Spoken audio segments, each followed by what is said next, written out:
The business world is changing at a rate never imagined before.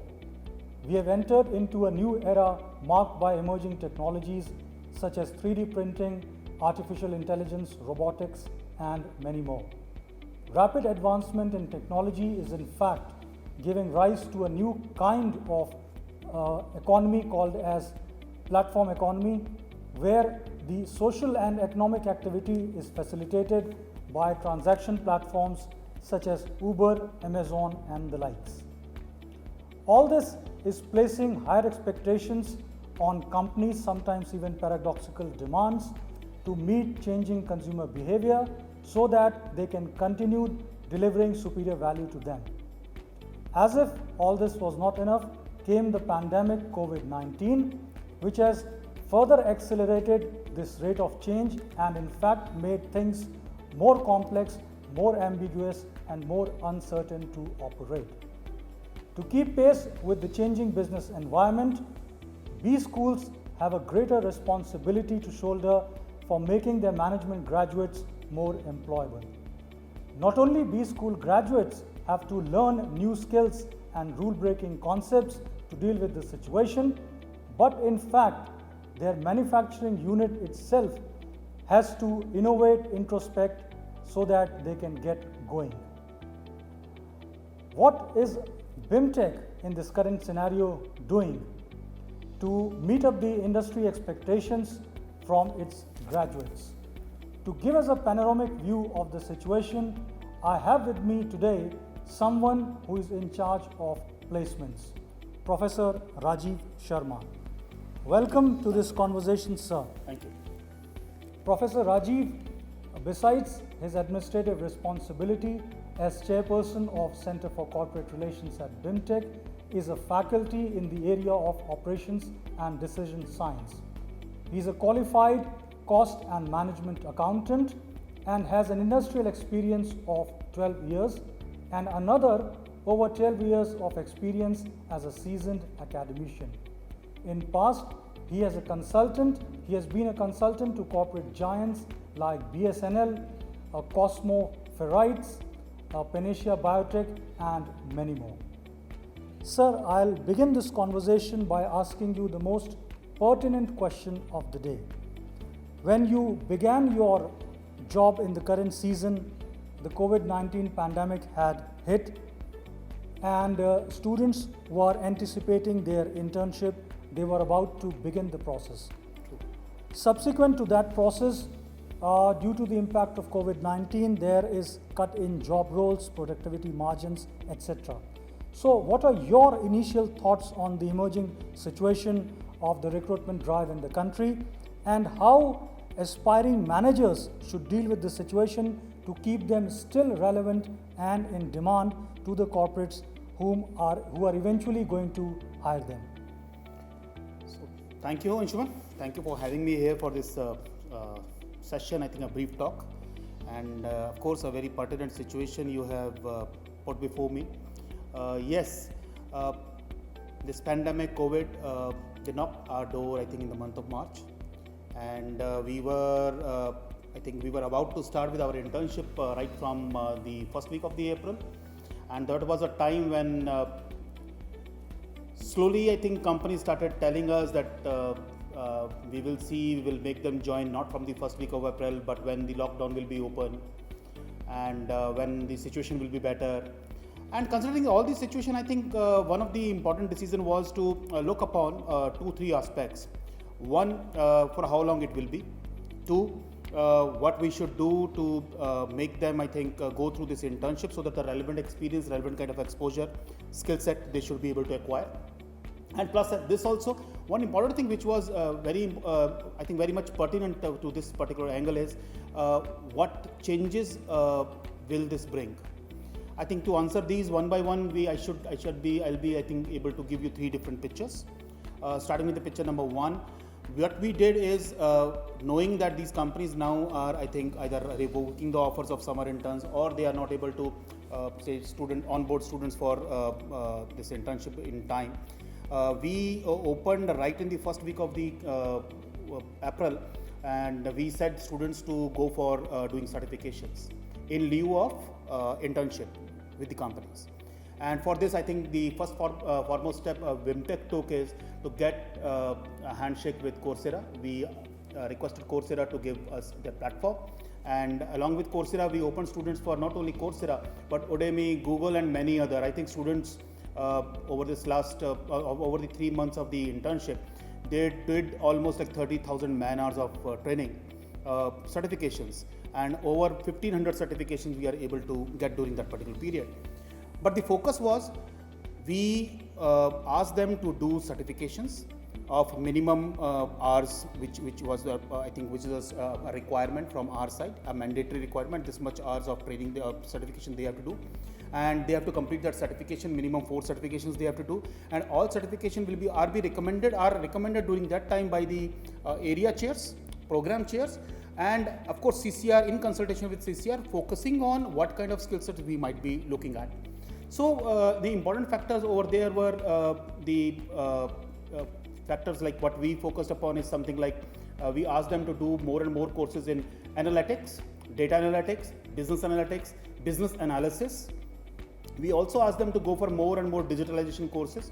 When I said analytics, of course, the students here do specialization, so marketing specialization, finance specialization, they have a specialization, even the sectoral specific requirements are there, HR is there, operation was there, supply chains area basically, and then the insurance people, retail people were there. So what we asked them that you go and do analytics course, basics as well as in your domain understanding, so that you should enhance your domain skills better. I think they should be able to answer those questions which comes during their internship as well as during their what's called the interviews during the placement season. Plus, the second factor was, we keep hunting for companies. Sorry to use the word hunting, but we keep looking for the companies who can onboard them earliest, and they can give you them the relevant exposure in their domain area. If not domain area, in the emerging areas. For example, as I said, analytics, one of them, digitalization is another area, fintech and insurtech, agri-tech companies, edutech companies. Then we also ask students to go for something what we call this as the AI robotics area, so that they should be able to get these kind of internships. So what we saw for April and May, we were very slow. Only few companies onboarded, that too what is called as virtual onboarding was there. But of course, post June there was onboarding, which was very good. I think 30th June was the closing day for our internship. By that time, we were able to get all students with their certifications, but there were 80% students who were onboarded by the companies for their internships. Good. And that too in the pertinent area, and we can very well, I think, map those skills, that these are doing these skills particular to the kind of projects they are being given, the kind of relevant skill sets they are being given through these projects are really relevant. And I think we were really happy at that moment. Students kept on doing their internship, which went up till August, and we give them this hand. Now, this practice of internship, post-summer internship, we are still open. We are still giving students internship. Company like ADP, company like Exponential, company like Modulex, they are taking students on internship. Oppo is also coming for that same model. They are taking students on internship. They are giving students a relevant experience. At the same time, they are able to see our students, what they perform. So kind of a showcase also is going on. And of course, PPO is the other thing which we are looking at. As on date, I think when we are, I'm like putting this thing before you, we are able to receive almost, we can say, 10 odd PPOs we are there with. There are a good number of PPOs with respect to what we were not expecting at the earlier stage. And things are going good with that particular aspect. So this is the way we handled that situation. Of course, one important thing is keeping students stressed out of what a kind of a distress has to be cautioned. So what we did, we as a team of students, Placecom, and my professional staff from the CCR department, we were regularly available to the students. I think 24/7 we work. My average calls a day were more than 34 calls a day. And that's the average I was maintaining at that time. So any call, any student under stress can call us, can access us, and I think we are available at that time. And that was something which made our students work through that particular pandemic situation. I think we did well at that particular site. At the same time, we are able to inculcate the kind of skill sets we were looking at, the kind of emerging atmosphere we have to counter with. We are able to meet at. I think we are able to meet it very well. So that's the I think important thing which we I think at that time we should have done, and I think we did it well.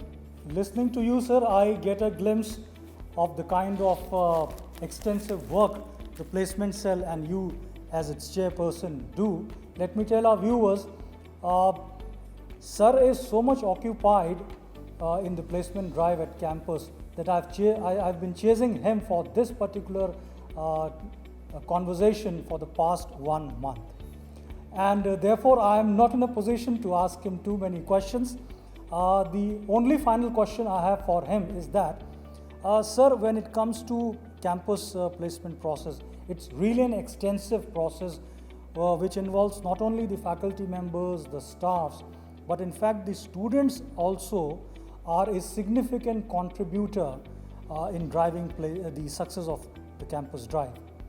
I know that we have a PlaceCom which comprises of the faculty, staff and students. It's basically a student-driven conduit. Just your thoughts on the kind of work PlaceCom does and the exposure it gives to our students for developing their managerial skills. I think yes, PlaceCom is the backbone of my system. When I say my system means it's not only summer interns, it's not only placement, but again the complete ecosystem.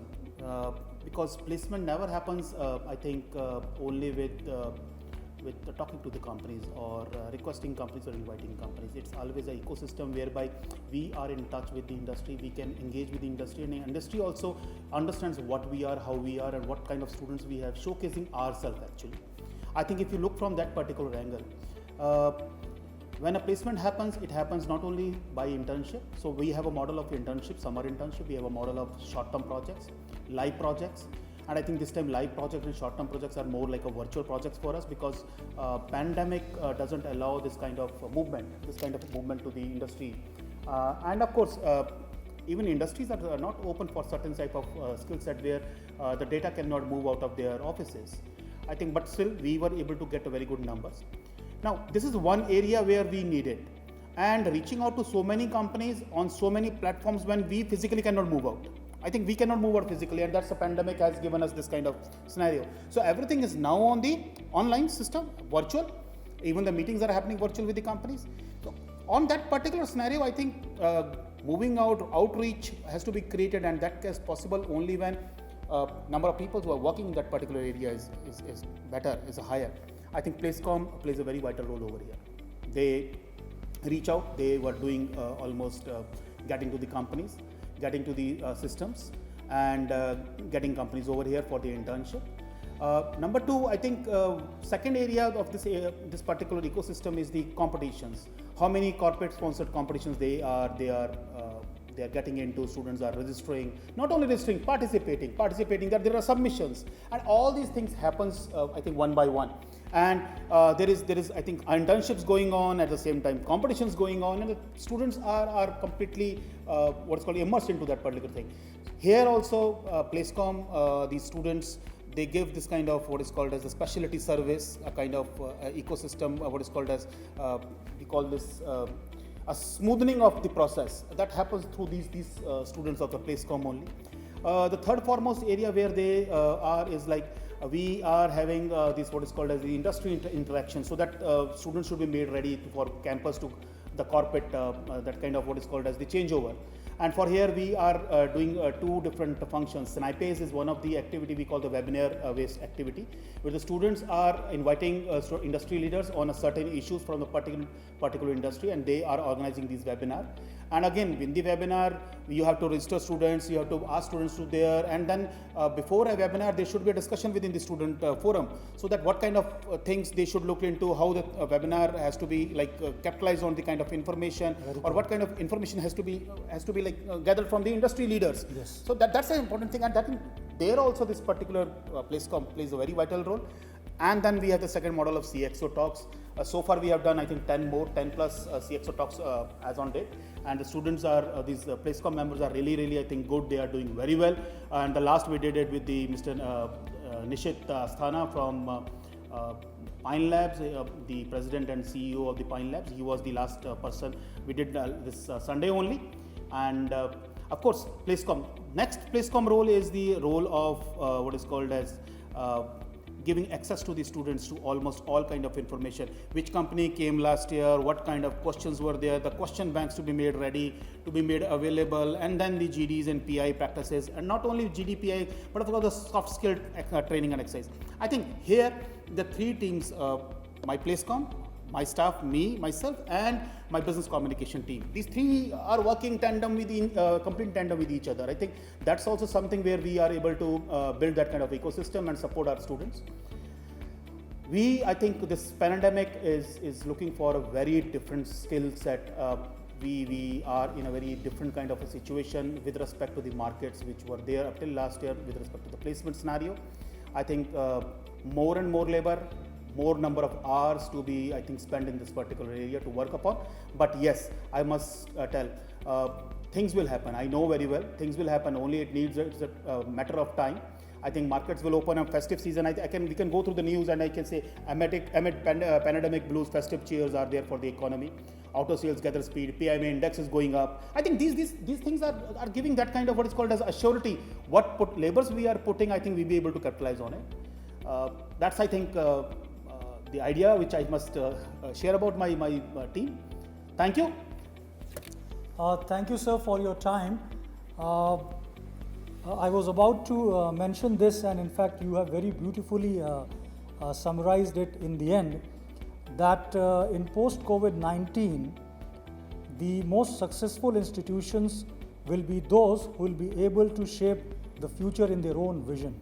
And after speaking to you, sir, I am pretty confident, and it is pretty evident the kind of job BIMTech is doing to align itself to this particular thought is tremendous. I'm sure with your being in the hot seat, we always have achieved terrific results for our institute, and this year also we are very, very optimistic in your leadership. Thank you, sir. Thank you for your time, and until next time, till we meet again, thanks for watching. Thank you.